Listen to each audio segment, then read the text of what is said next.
Essays Before a Sonata by Charles E. Ives.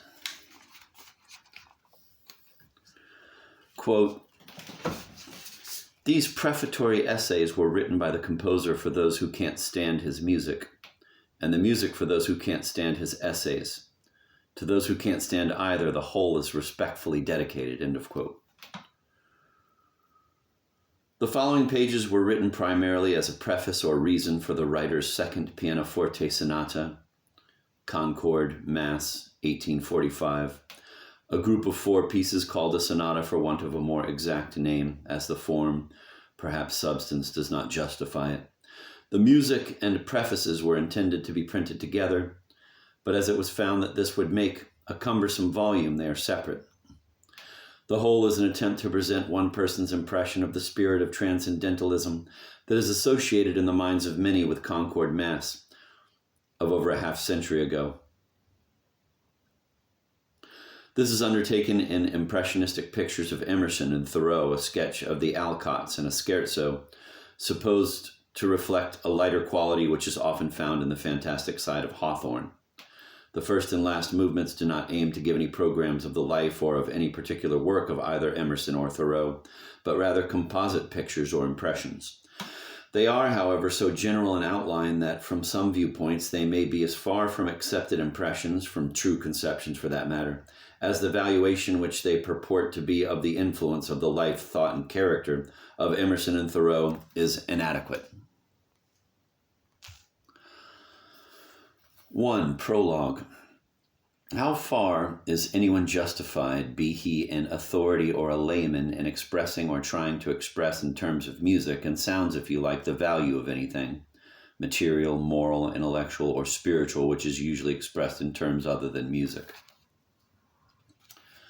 How far afield can music go and keep honest as well as reasonable or artistic?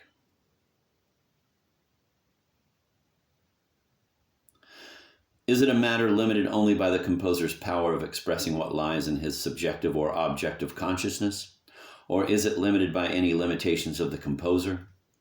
Can a tune literally represent a stone wall with vines on it or with nothing on it, though the tune, be made by a genius whose power of objective contemplation is in the highest state of development?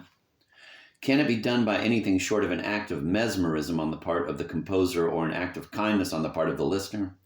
Does the extreme materializing of music appeal strongly to anyone except to those without a sense of humor, or rather, with a sense of humor? Or, except, possibly, to those who might excuse it, as Herbert Spencer might by the theory that the sensational element, the sensations we hear so much about in experimental psychology, is the true pleasurable phenomenon in music, and that the mind should not be allowed to interfere?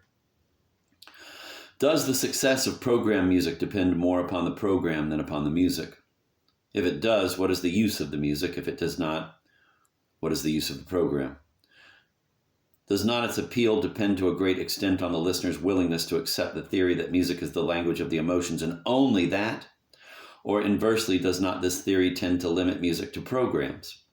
A limitation is bad for music itself, for its wholesome progress, as a diet of program music is bad for the listener's ability to digest anything beyond the sensuous or physical emotional.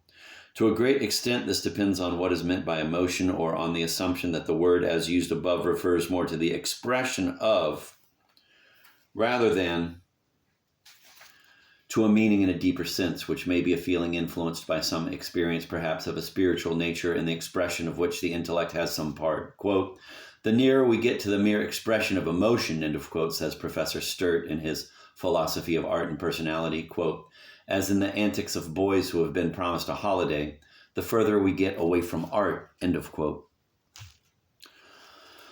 On the other hand, is not all music, program music, is not pure music so-called representative in its essence? Is it not program music raised to the nth power, or rather reduced to the minus nth power?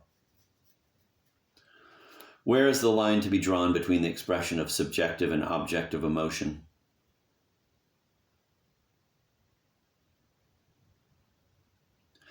It is easier to know what each is than when each becomes what it is. The, quote, separateness of art, end of quote, theory, that art is not life but a reflection of it, quote, that art is not vital to life, but that life is vital to it, end of quote, does not help us. Nor does Thoreau, who says not that, quote, life is art, end of quote, but that, quote, life is an art, end of quote, which of course is a different thing than the foregoing. Tolstoy is even more helpless to himself and to us, for he eliminates further. From his definition of art, we may learn little more than that a kick in the back is a work of art, and Beethoven's Ninth Symphony is not. Experiences are passed on from one man to another. Abel knew that, and now we know it. But where is the bridge placed? At the end of the road or only at the end of our vision? Is it all a bridge, or is there no bridge because there is no gulf? Suppose that a composer writes a piece of music conscious that he is inspired, say, by witnessing an act of great self-sacrifice. Another piece by the contemplation of a certain trait of nobility he perceives in a friend's character, and another by the sight of a mountain lake under moonlight. The first two, from an inspirational standpoint, would naturally seem to come under the subjective, and the last under the objective. Yet the chances are there is something of the quality of both in all.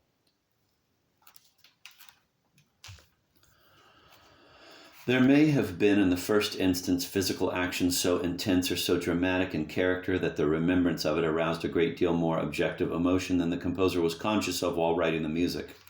In the third instance, the music may have been influenced strongly, though subconsciously, by a vague remembrance of certain thoughts and feelings, perhaps of a deep religious or spiritual nature, which suddenly came to him upon realizing the beauty of the scene and which overpowered the first sensuous pleasure, perhaps some such feeling as of the conviction of immortality that Thoreau experienced and tells about in Walden. Quote, I penetrated to those meadows, when the wild river and the woods were bathed in so pure and bright a light as would have waked the dead if they had been slumbering in their graves, as some suppose.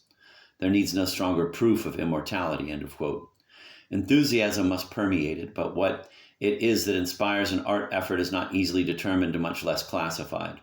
The word inspire is used here in the sense of cause rather than effect. A critic may say that a certain movement is not inspired, but that may be a matter of taste. Perhaps the most inspired music sounds the least so to the critic. A true inspiration may lack a true expression unless it is assumed that if an inspiration is not true enough to produce a true expression, if there be anyone who can definitely determine what a true expression is, it is not an inspiration at all.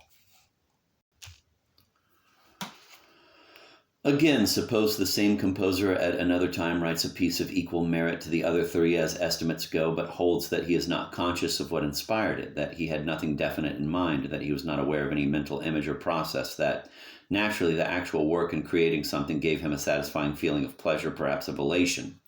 What will you substitute for the mountain lake, for his friend's character, etc.? Will you substitute anything? If so, why? If so, what? Or is it enough to let the matter rest on the pleasure mainly physical of the tones, their color, succession, and relations formal or informal? Can an inspiration come from a blank mind? Well, he tries to explain and says that he was conscious of some emotional excitement and of a sense of something beautiful. He doesn't know exactly what, a vague feeling of exaltation or perhaps of profound sadness. What is the source of these instinctive feelings, these vague intuitions and introspective sensations?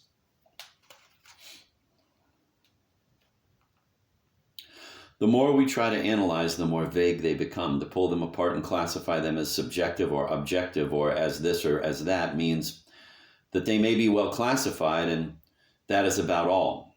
It leaves us as far from the origin as ever. What does it all mean? What is behind it all?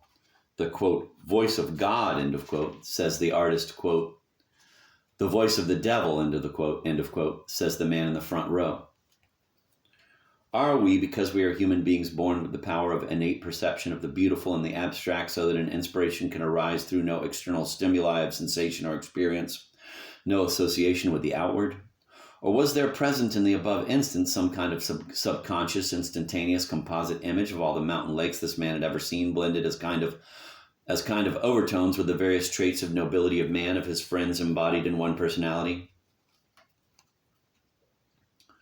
Let me reread that. I fucked that up. Or was there present in the above instance some kind of subconscious, instantaneous, composite image of all the mountain lakes this man had ever seen, blended as kind of overtones with the various traits of nobility of many of his friends embodied in one personality? Do all inspirational images, states, conditions, or whatever they may be truly called, have for a dominant part, if not for a source, some actual experience in life or of the social relation? To think that they do not, always at least, would be a relief. But as we are trying to consider music made and heard by human beings and not by birds or angels, it seems difficult to suppose that even subconscious images can be separated from some human experience. There must be something behind subconsciousness to produce consciousness, and so on. But whatever the elements and origin of these so-called images are, that they do stir deep emotional feelings and encourage their expression is a part of the unknowable we know. They do often arouse something that has not yet passed the borderline between subconsciousness and consciousness, an artistic intuition, well named, but object and cause unknown. Here is a program. Conscious or subconscious, what does it matter? Why try to trace any stream that flows through the garden of consciousness to its source, only to be confronted by another problem of tracing this source to its source? Perhaps Emerson in the Rhodora answers by not trying to explain, quote, that if eyes were made for seeing, then beauty is its own excuse for being. Why thou wert there, O rival of the rose, I never thought to ask, I never knew. But in my simple ignorance, suppose the selfsame power that brought me there brought you. End of quote.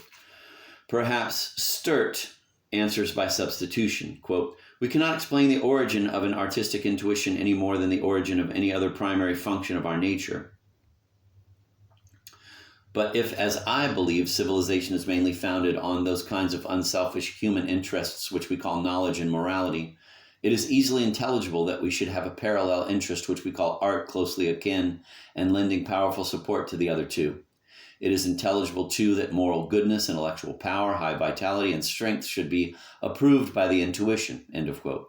This reduces, or rather brings, the problem back to a tangible basis, namely, the translation of an artistic intuition into musical sounds approving and reflecting, or endeavoring to improve and reflect, or endeavoring to approve and reflect a, quote, moral goodness, end of quote, a, quote, high vitality, end of quote, etc., or any other human attribute, mental, moral, or spiritual. Can music do more than this? Can it do this? And if so, who and what is to determine the degree of its failure or success? The composer, the performer, if there be any, or those who have to listen? One hearing or a century of hearings? And if it isn't successful or if it doesn't fail, what matters it? The fear of failure need keep no one from the attempt, for if the composer is sensitive, he need but launch forth a countercharge of, quote, being misunderstood, end of quote, and hide behind it. A theme that the composer sets up as, quote, moral goodness, end of quote, may sound like, quote, high vitality, end of quote, to his friend, and but like an outburst of, quote, nervous weakness, end of quote, or only a, quote, stagnant pool, end of quote, to those not even his enemies. Expression, to a great extent, is a matter of terms, and terms are anyone's. The meaning of, quote, God, end of quote, may have a billion interpretations if there be that many souls in the world. There is a moral in the, quote, nominalist and realist, end of quote, that will prove all sums. It runs something like this. No matter how sincere and confidential men are in trying to know or assuming that they do know each other's mood and habits of thought, the net result leaves a feeling that all is left unsaid, for the reason of their incapacity to know each other, though they use the same words. They go on from one explanation to another, but things seem to stand about as they did in the beginning. Quote, because of that vicious assumption, end of quote.